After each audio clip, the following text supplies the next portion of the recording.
Come. Sit. Good.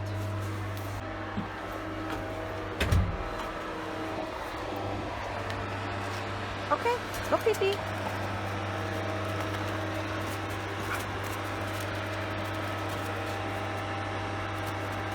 So before my walks, I always, make sure we leave the door in a structured way. I unlock the door, open the door, I invite her out, and then I let her have a few minutes on her front lawn just to go to the bathroom if she has to.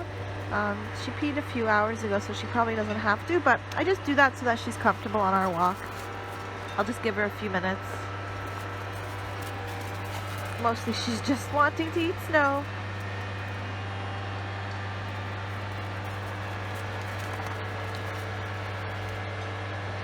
Alright, so I don't think she has to go, so I'm gonna just call her into a heel. We're gonna get on our walk. Leela, come! Good. Heel! Good, so she's ready to go and we're gonna walk. Heel. Good. So I'll heel through the area and then through our walk. I'll just try and get the camera on her. Heel. I'll heel and through the walk, I'll let her have a break here and there, just depending on where I want. But as you guys can see, we're just heeling, no leash. She's in a heel on my left-hand side, and we're just walking. And she will not leave this command until I release her. Her release word is OKAY. I won't say it. As you can see, there's some construction going on ahead, but I'm not worried because she's in a heel. And again, guys, don't try this with your dog unless you have put in the work and have done all the training. But yeah, it's just amazing to be at this stage. Okay, so I just passed all those trucks. I just paused the video so I could just be extra cautious. I'll show you guys in a second what release looks like. So she's still in a heel. We passed the trucks. You guys will see in a second. Obviously, I'm not going to release her on the road or anywhere dangerous.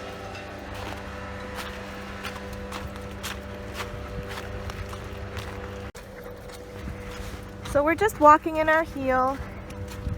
And so I just wanted to talk about that, guys. So Leela is e-collar trained. Now I know maybe some people are e-collar, but I feel like there needs to be a lot of education on the e-collars. There's definitely people who abuse them. And if you're not familiar with what an e-collar is, it's a collar on her neck that just allows me to communicate with her. No, I'm not shocking her. I'm not hurting her. It really creates clarity for the dogs. But anyways, that's a whole other video. But being able to have all the training that we've done allows this kind of freedom for her. And you'll see that when we get to a field or throughout our walk, I release her, she can have free time. How many dogs get to just be dogs? And I hate when people say, oh, you have too many rules for your dogs, let your dogs be dogs. And those are the people that their dogs don't get any freedom. They always live off of a 6-foot, the furthest they can get is through a 6-foot leash or in their backyard. Leela gets to be off leash pretty much everywhere. I trust her.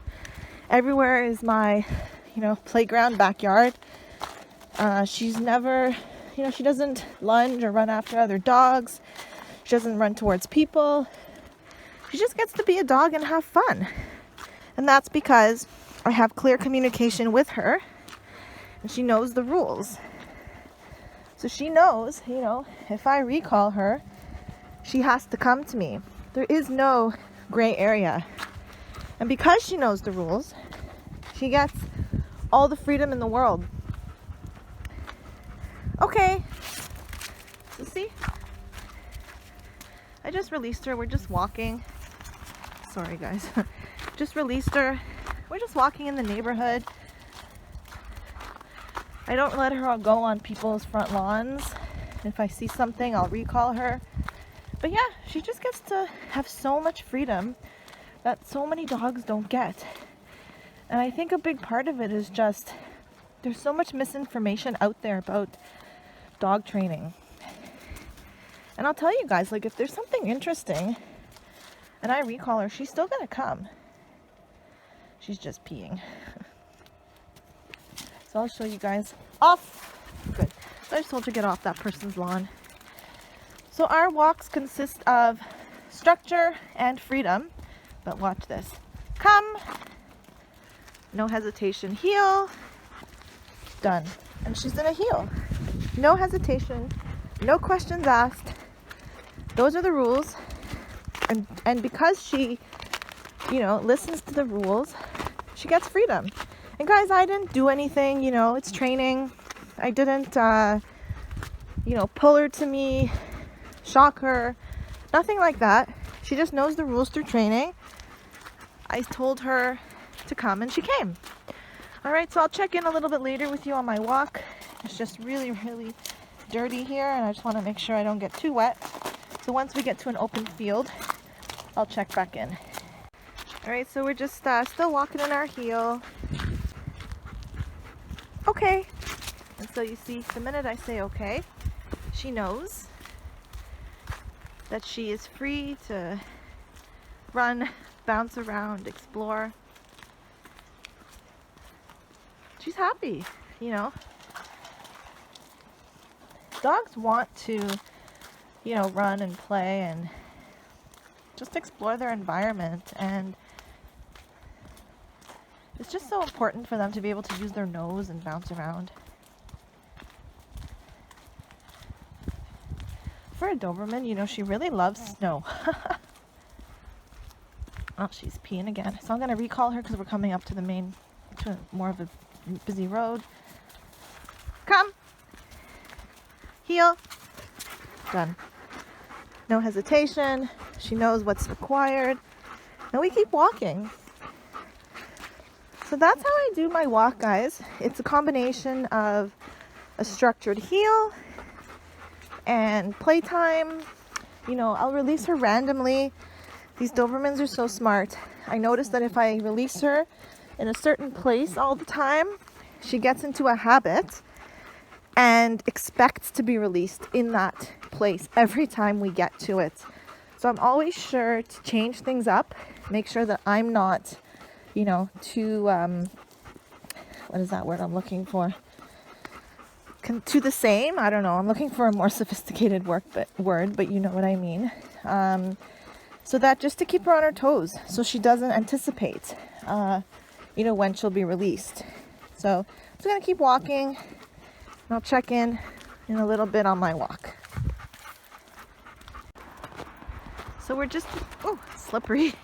So we're just approaching a nice area that I like to let her off leash to explore more. It's sort of like a foresty area, so she really loves it. I always make sure not to release her the minute I get here, because as is, she's already anticipating that she'll be able to have that freedom, so she's just getting you know, pretty excited. And I just like to make sure, you know, that nobody's here. It's a safe spot. Always, you know, make sure that you are scanning the area that you're in, and that it's a safe spot. And again, guys, I just want to, you know, just put a disclaimer here. She's 3.5. You know, I've been training her pretty much her whole life. Started, you know, with this serious obedience training at around 6-7 months old. So please don't just, you know, take your dog out and, you know, do this with them unless you have, you know, you have 100% reliable training, you worked with the trainer, you put in the work. So I'm just going to release her. Okay. And she's off. I mean, what dog doesn't want that kind of freedom? You know, and she's a Doberman. She needs this. I can't expect her to just be happy with, you know, walks her whole life. She needs to explore. She likes to do some hunting. There's some, you know, rabbits and mice and stuff that usually hide in there. So yeah, she just gets to enjoy life. And she gets to enjoy life because, you know, she listens. You know, she understands the rules, which is when I recall you, you come, period. So yeah, and you guys will notice also, even without me saying a word to her, she always has me in her sight. She'll never not know where I am. If I walk the other way, she'll come without me telling her to come. Because of all the training we've done, you know, dogs naturally want to stay with their pack. It's not normal for them to leave their pack. So dogs who understand, you know, who their pack is and, you know, who's in charge and pretty much who's there for their survival. I mean, everything comes from me. Why would she want to leave me? My God, there's so much snow here. Guys, I'm in Toronto, Canada. And, yeah, this is not fun. I wore running shoes. Not the right shoes. But yeah. So yeah, I just, you know, let her have fun. And I can call her anytime, no matter how engaged she is. Come! And she comes. Heel. Good. No, heel. Well, she's just a bit excited, but still. There you go. So she's at my side. I didn't have to do anything. I'm just gonna wait for some eye contact before I let her go again. Okay. I always try and just get eye contact before I let her do whatever she wants to do. You know, every time I recall her, she's expected to come. Even though she's digging for something. Come! Good. Gotta wait for eye contact. Okay! And then I release her again.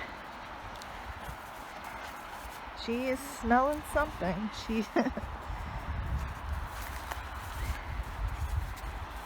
So yeah, I mean, doing the proper training, making sure that you have that structure, will allow you and your dog to have the kind of lifestyle that you want. Now, I'm not going to say she's perfect. You know, I do have some behavioral, you know, things that I work on with her, obviously.